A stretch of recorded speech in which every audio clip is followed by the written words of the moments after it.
I'm Carrie Wafler, alumni of the SUNY Morrisville Food and Agribusiness program.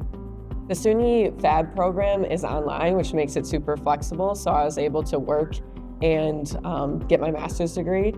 I think maybe a concern about it is that you don't have that face-to-face interaction, but we were able to meet weekly with our professors in our cohort, so we still had great discussions with our peers.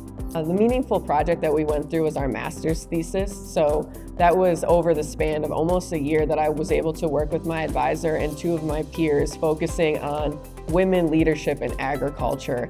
And building off previous studies, we looked at critical turning points within kind of the career of someone pursuing leadership in agriculture. So we had a comprehensive from start to finish project, and then we were able to do a national survey of leaders in agriculture.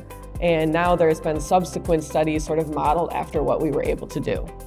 Having a master's degree was required for me to have the job I'm currently in, which is a regional farm business management specialist for the Central New York region with Cornell Cooperative Extension.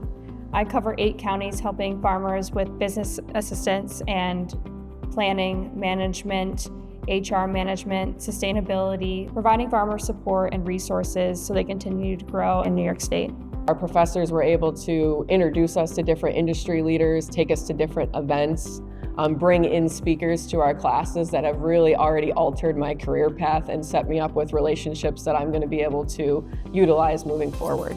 Some advice that I would give someone looking for a master's degree in food and agribusiness: be open to the opportunities that this is going to bring, because you might go into it thinking one thing, and then when you come out of it, you're going to have a whole nother look on the industry and the career that you're thinking about going into.